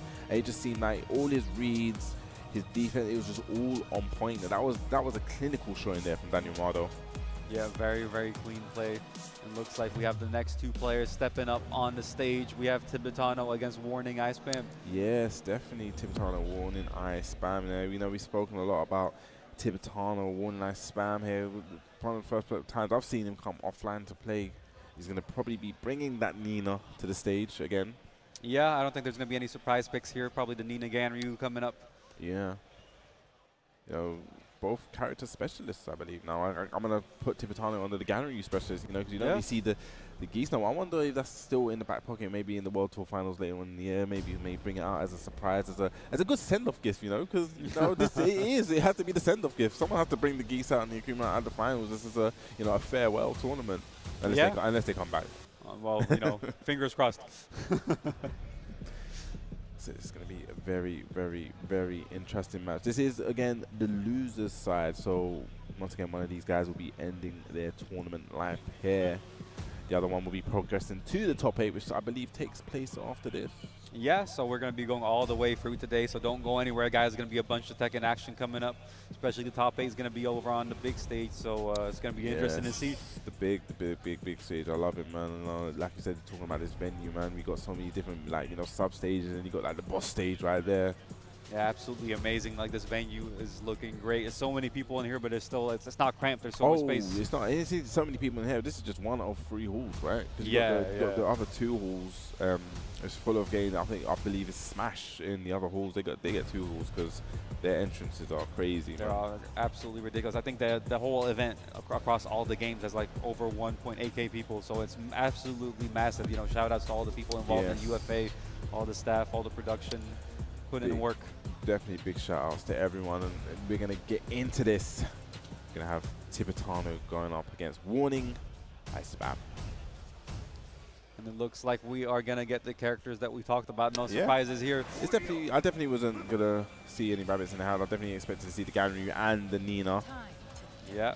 We got the normal wedding dress, though. You know, curtains have been returned. I throw my nana and let her know. Let's go, just attacking those legs. And that's one of the things we saw in the match earlier on. It seemed like Hwoarang Ice Spam was actually eating a lot of those kind of lows. Yeah, and Tibetano looking to repeat the same thing against them. Put that fear in him. I mean, it's really scary with Ganryu because, you know, that down forward 2 is just so, we're talking about it right there, is just so good. It's just a scary tool because, you know, down forward 2 by itself is not that punishable. Yeah, and even if, like, you take that out of account, you still got the follow-ups, right? So even if you want a tiny bit of damage, like, it mixes you up on block.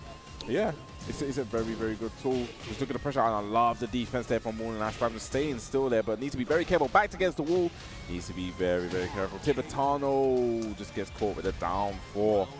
Yeah, Hwoarang Ice Spam, they're closing it out. He knew he was in danger if he didn't do it quick enough, so good stuff taking the first round. Okay, nice, gets caught here, stomps on him. Gonna stomp the yard a bit. Okay, Ivory Cutter, not hitting home now. What's the mix up here? Gonna get slammed down. Okay, gonna get under no punish there. That definitely could have been punished. Yeah, Tibetano getting away with it there. Oh, the low crush into the stomp, and just like that, Tibetano taking the second round. Yeah, that Ganryu starts a sneaky one, man. I feel like, you know, it's not, you don't really see many Ganryus. So, you know, when you get to that stance, like, you're just not really ready for it. Yeah, especially from that move, you don't really see that transition used too often. But Tibetano, like you said, he's a specialist. Definitely Akouma is a specialist for this character. Okay, no nice. pickup there, doesn't get a combo, but gets the grounded hit instead. Tibetano poking away at the legs. The legs are unprotected. I'm telling you, that's the way to open up with Ganryu. You can see the down 4-2s or just on time. I mean, it's so scary to punish. Okay, nice throw break again. Tibetano testing the waters. Okay, down 4-2 again. Okay, down 4-3 now. Now he's knowing that he's not ducking, so let me attack with these lows. I love the patience there from Warning Ice Spam. Yeah. Okay, I'm just staying still, staying patient, very, very patient, playing this defense. Warning Ice Spam, he's looking for the lows, but Tibetano's mixing him up. He doesn't get a read on the timing. Talking about timing, this is not going to be the end, but it has rage available. And just a downfall one from Warning Ice Spam taking it. Yeah, coming down to the wire there, but he's one round up. Let's see what Tibetano can do. Nice block, gets a punish. That's a great block on the low there. But then those downfall threes. Okay, nice, blocking those lows now. Yeah, but it is safe on block, so he doesn't get a punish. He gets the headbutt punish instead. Tibetano looking a bit flustered. Yeah, definitely looking a bit flustered, but here we go. This is going to net huge damage. Okay, gets the slam. What's the Okazemi? What's for breakfast? Oh, big salt upper. That was definitely very, very big. Nice finishes it. You just don't expect it sometimes. And the walking. Okay, down 4-3. That was a good block. And down 4-3, using the power plus, getting the wall splat, and that should be the round keeper combo. Nice and simple. Tibetano equalizing it 2 rounds apiece. Yeah, just shutting it down there. Does not want to deal with that offense, and we are here at the final round of this first game. The legs are open. They're free. They're not protected. Definitely needs to stop protecting those legs. That was a fortunate shade. How you go, it doesn't get the combo from that, though. That's a huge, huge drop. Yeah, and we see him trying it again, getting into his own head. Yeah. He's not going to get a follow-up. That's a bit too far. And then again, the down forward 3. It really seems like he's getting a lot of mileage from these down forward 3s. These lows really opening up Warning Ice Spam. Yeah, I think pretty much every one of those down 4-3s has hit so far. So Tibetano is just going for those legs, and it's paying off. I mean, it's such a pesky low, but I think one of the things about that low is the range is not as good. He has to actually literally be touching that read there. So yeah, maybe using a little bit more spacing, but okay, no obstacles keep on this stage. Going straight back in. I wonder if he had any time there to really think of any adjustment to make, but let's see what he can do here. Tibetano attacking the legs. Again, it is a very sticky low. Once you get hit by that, the frames are good after. Yeah, gets a big counter hit there. Did you get the wall? Nah, messes. Oh, never mind. Salvages it. Yeah, that's a great conversion there. Yeah. Tibetano's got him back. Is back towards the wall. He can't back up anymore. Those lows are going to be coming out. Okay, using that jab, and we said it before, these jabs are very unconventional. They're a lot more plus than your regular jabs. Yup, plus free. Okay, Tibetano does have a salt upper, was blocked. Okay, just backing up, trying to find his space, trying to find his timing. Down 4-2, goes unpunished. Once again, yeah. Okay, this time does a follow-up. I like it, he's mixing it up though, so it is very, very hard to punish. Lovely block that time, gets the punish there. He's probably just really just looking out for that rage drive, knowing that he's probably going to spend it really soon here. Yeah, Tibetano needed something big and he sniffed it out. Okay, down jab, alleviating any kind of pressure. Yeah, again, wipe the floor, the counter hit. Sketching Tibetano's timing with that. It's an unfortunate drop there, gets a counter hit, headbutt, follow-up guaranteed. Oh, but drops the combo. What happened there? That was a big drop. Breaks the throw. That's a bad position for Warning Ice Spam. Yeah, he puts himself towards the wall. I don't know why he did that. Okay, down forward 1, down forward 2. Trying to catch him. This time gets a little jab punish on it. Like I said, it's just so tricky sometimes punishing that down forward 2. You just don't want to press a button. Oh, he was going for a whip down forward 2 into down forward 2. Yeah. You saw it before in the match before he went whip down forward 2 into rage art. Yeah, right now, though, he's 2 rounds down, so he's going to need to bring this back. Oh, messes up the combo. Good. No, never mind. He got curse. He got half of the punish. Half a punish. They're unblockable. I swear everyone gets hit by that at least once. Yeah, it catches you off guard, and the range on it is huge. Just like that, Tibetano just quickly takes that round. I mean, the range on it is huge, and the wall splat potential is, I think bigger. That wall splat's from a mile off. Yeah, I mean, you know, if a super running at you like that, like, what are you going to do? Just try to get out of the way, bro. Here we go, attacking with those down 4-3s again. And mixing up with a Wiz with reverse every card. Just does do it. Why not? Hail Mary works out so far. Doesn't quite get the wall break, though. Okay, backing up. Down for this time is probably the first one that's connected, but the combo was not the strongest. Oh, he messed up the combo. Warning, I spam challenges and takes the second game, tying it up 1-1 apiece. I mean, sometimes you just gotta risk it. Sometimes you just gotta challenge, man. Like I get it. Sometimes when you see the frames and you're like, you know, I can't really press buttons here. But sometimes people don't play like frame tight. You know, sometimes you have to challenge them, make them play frame tight. Yeah, for sure. Right now, though, he's sticking to the Ganryu. He is a loyalist through and through by the looks of it. You know, his tournament life is on the line, and Mario must be happy because he is going to Souk. Yeah, it seems like a lot of these players actually. I've seen Jodd go to Souk, Tibetano going to Souk. I wonder why. I wonder what Hwoarang has told him. I don't know, the secret Hwoarang tech. Well, whatever it is, it's working out for him so far today, but I'm sure we'll see more of him later. Right now, though, Tibetano warning, I spam 1-1. One of these guys is going home after this. Yes, and one of these guys are going to be making top 8. Yeah, on the big stage later today. So let's see who it's going to be. Is it going to be Tibetano from Spain or warning, I spam from France? Okay, that's going to be a big count. Wall guarantee. This is definitely going to go to the wall small state. No, it's not. I cursed it. I definitely cursed it. Okay, goes so low from the stance this time. Pots and vases breaking everywhere. Yeah, nice block on the low. Doesn't get the combo, though. The combos from warning, I spam. They're questionable. Okay, nice punch on the headbutt. Okay, Tibetano trying to step out from that wall down. That's what I'm saying. The down forward 3 does have bad range. You saw it right there. Yeah, slides in there, and just like that, poking him down. Tibetano, when he's like on defense, he does seem to get a bit flustered. Yeah. Oh, big count here. Now this could be huge. I wonder what happened there. It could be. Okay, doesn't let it all rip. They're just using that down 4-1 for threatening the extension. Nice. I thought I was counting hit. No. I think he was trying to catch him crouch. Oh, you get it guaranteed. Yeah. Tibetano thought so too, but he wasn't. Okay, just backing up. And lovely low Paris. And this is going to go to the wall, definitely. This is going to be, what's going to go for the Okazemi? Goes for the damage instead. Oh, almost whipped the ivory cutter there. Tibetano, though, not a lot of health left. Okay, down 4-3, and I love it. This time, you know, challenging. I said it before that sometimes you just need to challenge those frames. Make sure your opponent is keeping it frame tight there. You see Tibetano dashing, you know. Tibetano here 1 round away from going home. He's got to make something happen real quick. Yeah, just backing up again, trying to get that launch. Besides that 1+2 doesn't get the pickup, messes it up. Okay, ivory cutter going for those blows and lets it all rip this time. Okay, catches Tibetano pressing the bar. This is definitely gonna go to the wall. Yeah, no curse this time. Gets the combo. Tibetano, okay. Last chance. This is definitely last chance. Saloon, what's he gonna do? Has rage available. Both players have rage available. That's a great block there. Oh, and Tibetano hangs on with a sliver of health on the tray. Stays alive in this tournament. Definitely, that was a sliver of health there. I didn't know who won from that slow motion. Neither did I, but Tibetano, sure happy he did. Okay, gets a punish on that. Okay, goes low this time. This time finishes the string. First time he's done it. Yep. And right now the pressure is mounting from Tibetano. He's just rushing down warning, I spam. Just looking for a mistake. Okay, nice block on that low. Slides on in. Tibetano just backing up. I wonder if we're going to see the down 4-2 come into play soon. But talking about it, this gets launched. Yeah, the challenges have been working out from warning, but he keeps dropping the combos.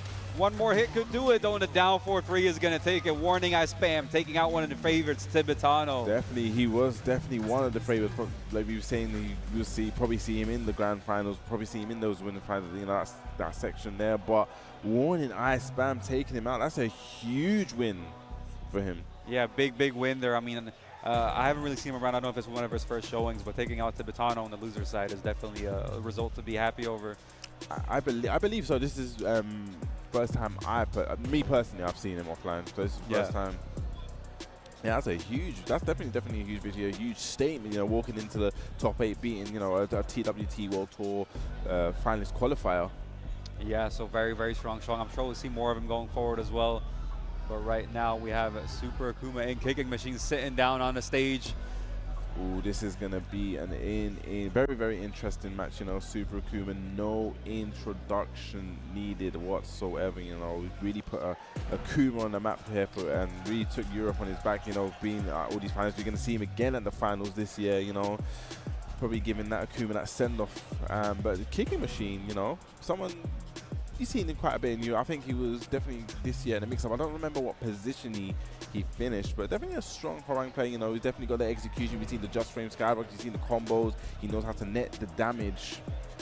So this is going to be a very, very interesting matchup. You know, definitely that Super Akuma has the knowledge against playing against Hwoarang, because you've seen him play against K-Wiz many a times. Yeah, many times. So I'm sure he's been very familiar with the matchup. I wonder how much Kicking Machine has played against Akuma. I'm sure these guys have come across against each other at some point previously in tournament, but let's see what, I mean, Kicking Machine, like, he's definitely a solid player, but he's still looking for that breakout performance, you know, to really cement him.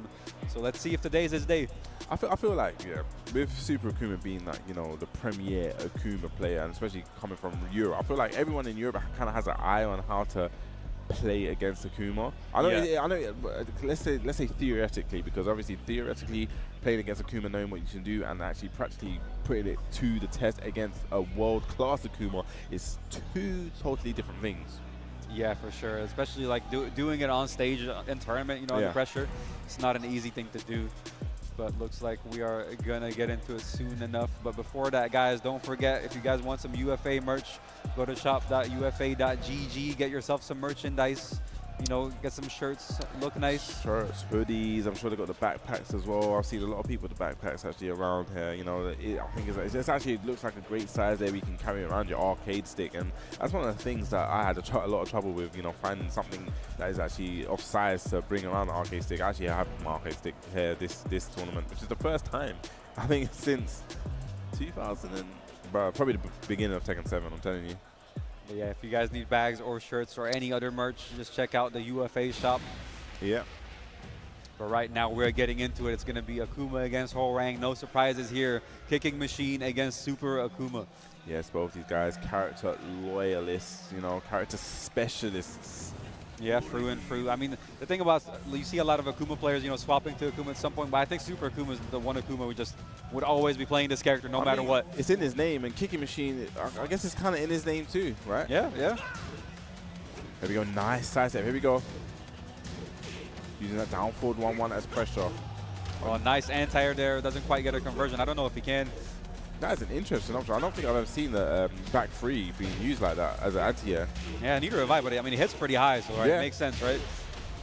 Here we go, going to get to the wall, just going to net huge down. Okay, he just drops the combo, but gets the counter hit, is able to pick it up as well. Yeah, happy little reset, happy little accident, making use of it here. Kicking Machine with the conversion.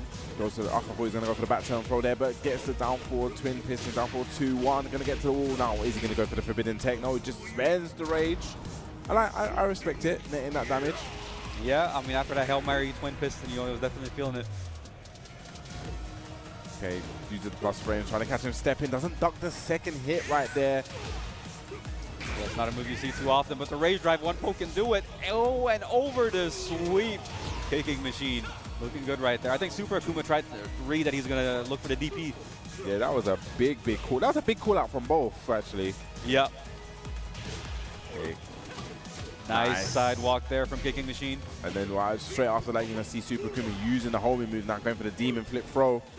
Yeah, just shutting it down there instantly. But Kicking Machine, nice maneuvering there, trying to put Akuma to the wall. I like it. You see Super Akuma using a lot of homing moves. Probably something that he's picked up on, that Kicking Machine likes to move. You want to keep him on that 2D plane. Yeah, play that 2D game pure. Take him to the 2D realm. Talking about 2D realms, I just heard he's got full meter built. Yeah, and just like that, he spends it wisely. Definitely spending his money wisely there and saving as well. And splurging at the end, even though that was a free one. Oh, the tax write-off. Yeah, just wrote off his expenses right there. Down forward, one pressure. Jab, jab. Wasn't a counter hit though. That definitely was counter hit. Yeah. Using that jab, trying to get that flamingo stuff going. Okay, the Super Akuma just backing off. Forward 4-4. He's going to get the pick up on this. Yes, he does. Yeah, what's the combo? Able to mix up 4-4-3. Hits grounded. Sweet bang. Whoa, okay. That wasn't even a back turn throw.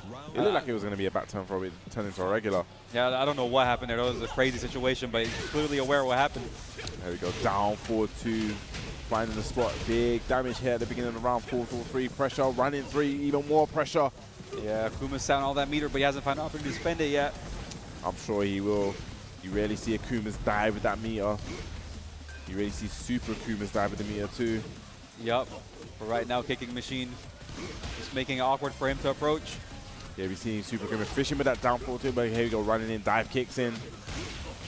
And then, yeah, the down free Hadoken leading to huge damage here. Akuma's in a great situation. Okay, gonna get a punish on that. Kicking Machine does have rage available, needs to be careful using that jab 1-1. Nice there, just playing the frames, keeping the bar saved as well.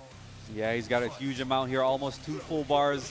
So it's real dangerous right now for Kicking Machine. He's got to be careful, and the big hit from Super Akuma going to be converting this fully. Yeah, that was definitely a big jump against the DP. Goes to the wall. This is going to be huge damage. Goes to the Unforbidden Tech. Oh, nice punish there.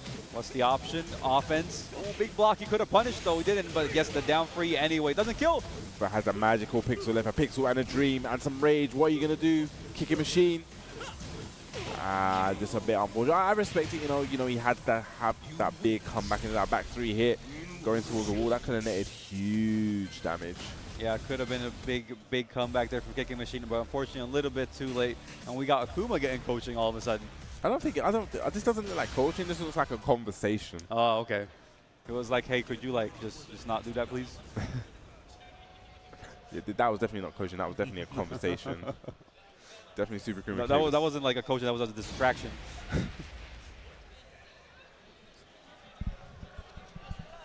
I mean, this isn't TWT, right? So you can have as many coaches as you want. I guess so, yeah. So Super Akuma 1 game away from making it into that top 8.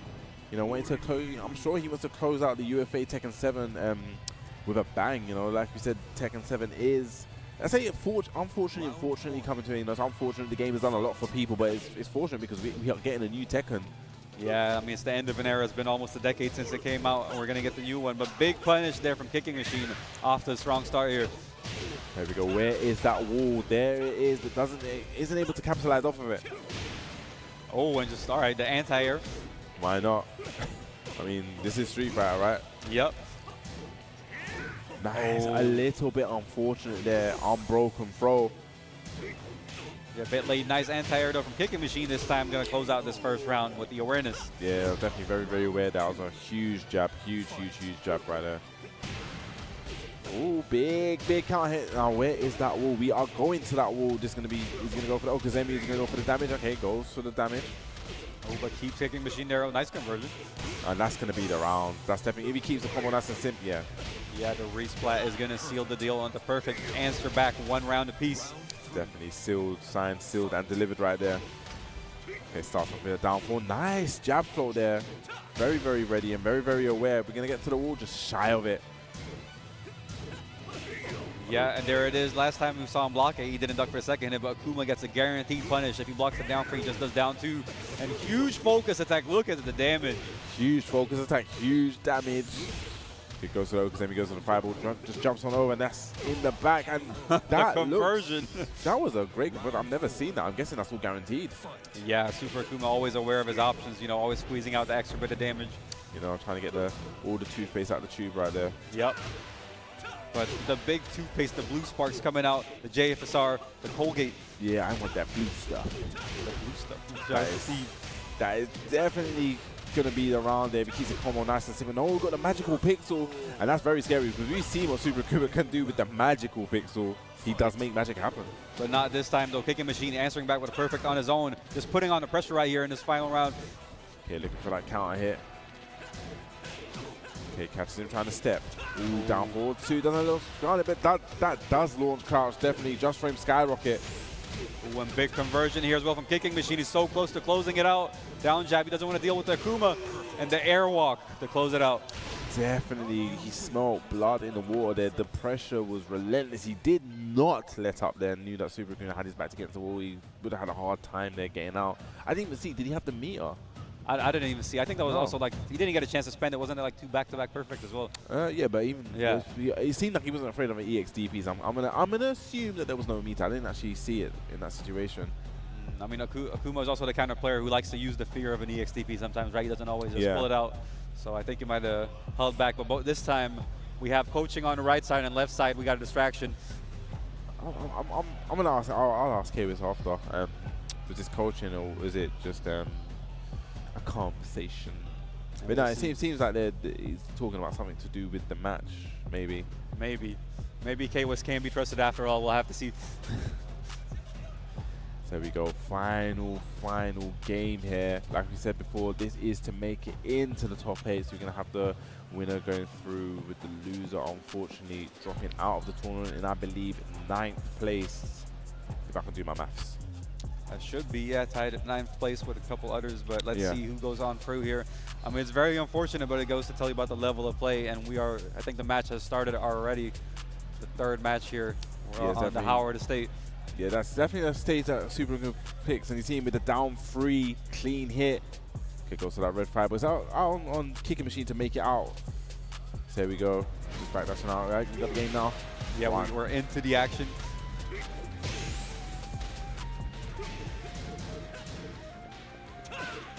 Nice, has a commendable life lead. This time going for the down for 1-2 string. Yeah, mixing things up there, probably catching, kicking, machine ducking. Yeah, man, he's got the down forward 1-1, so sometimes he knows that at the end of this run he needs something to get the damage, and probably thinking, oh yeah, I'm gonna get it right here. But talking about getting damage, definitely getting some damage right here. What's the wall combo? Goes for the damage. I like it. Big counter hit again. Now the sidewall's pressing the mess him. It doesn't matter. It's Akuma gets the combo. Oh my god, what is this? This man has a conversion for every situation. Nice throw right there. Okay, that's a good duck there from Kicking Machine, trying to get something started, but whiffs on the stomp there. Super Akuma very, very aware while standing 4-4. And just like that, set point. A big trade for both players, just counter hit. I mean, that trade definitely favors Super Akuma more because he was in the sky. He was in the sky, but right now he's up against that wall. Okay, 4-4-3. No punish. I love the pressure right here from. And that's going to be a huge damage. Look at the damage here. Huge focus attack. Huge damage. Just look at the chunks off the health board. All of a sudden, he's got the life lead just slightly. Nice break on a generic throw. Okay, Kicking Machine is now in rage. Does have rage available. What's he going to do? Okay, spends it. What's the mix-up now? Goes for the throw, and that is arm broken there. Super Akuma there. Yeah, tapping away on his hitbox. Not happy about that. He definitely felt like he broke it. Okay, it doesn't matter. Just drops the combo. Just DPs and wake up. Why not? What game will we playing? Definitely not Street Fighter. With the anti-air, though, Kicking Machine looked like he might have played a little bit. Big carry. We're going to break it again? No. Probably just one thing he hits on the wall before while that whiff. Yeah, but Akuma, we saw the awareness there, using an option that you can't just jab with the anti-air. Huge counter, but sidewall saved lives. Is this going to save him? Outrage available, and that's it, just forward. They're taking it there. Super Akuma moving on into the top 8. Unfortunately, Kicking Machine bowing out at this stage of the tournament, taking 9th place at probably the final Tekken 7 tournament at UFA. Yeah, I mean, definitely a strong showing. Probably not the performance he was looking for, the big breakout performance, but good showing nonetheless, and I'm sure we'll see more of him going forward. Oh, 100%. You see Hwoarang's definitely been a confirmed character for Tekken 8, so he's definitely going to bring that style, bring that, the execution throughout. And, Hwoarang's got quite a couple new things, I believe. Like, he's got a lot of mids out of Flamingo, so they may have taken away certain things, but it seems like he's got a lot more mids now from Flamingo. Yeah. I mean, I was playing against K-West yesterday over by the Tekken 8 setups, and there's definitely a lot of new things that I'm not familiar with Hwoarang, so it's going to be taking a bit of getting used to as well. But like his punishment's better as well. The new 14 frame does a nice low chunk. So I haven't even seen that. That's something I'm going to have to have a look at myself. Yeah, for sure. It's definitely going to be a very, very, very big learning curve. It's a learning curve that I'm really, really looking forward to as well, personally myself. The whole, learning a whole new Tekken. Like you said, this game has been almost a decade. It's crazy because I've been saying that even though it has been a long time, just the way they've kept the game fresh, with the updates, the seasonal updates, and sometimes it doesn't actually feel as old as it actually is. Yeah, for sure. I mean, the decade's a long time, it feels a couple of years old, but it's crazy to see that, or think of like how we were waiting for the game to come out and how long we're looking forward to it, and just watching, the arcades play it for ages, and then we've had it this long, and we're about to move on to the next game. Definitely, man. It's exciting. It's exciting to have to be an FGC fan all around, so many new fighting games out there. Yeah, for sure. I mean, it's the golden age of fighting games, right? Yeah, I actually believe we're getting back to the golden ages, so it's definitely something to look forward to. Talking about looking forward to, we have our top 8 to look forward to, and I believe that maybe it's going to be a little bit later on today. Yeah, the whole tournament is happening today, so don't go anywhere, guys. There's going to be a bunch of Tekken action all the way up to the finals. Yes, I believe it's going to be on the Reversal TV. So I'll tell you guys what's going to happen. So we're going to take a break, right? But so shout out to we've been on Team Spooky, but to watch the top 8 it's going to be in 20 minutes. It's going to be over on the Reversal channel. So I guess it's Reversal GDs. So you'll be able to find it. So that's where the top 8 will be taking place. So guys, thank you for watching. 20-minute break, but you know, in 20 minutes time, you're gonna go over. You're gonna see this guy over there as well. Oh, he's over there. See, the camera messed me up there. But guys, thank you for tuning in, and we'll catch you in the top 8 in 20 minutes time.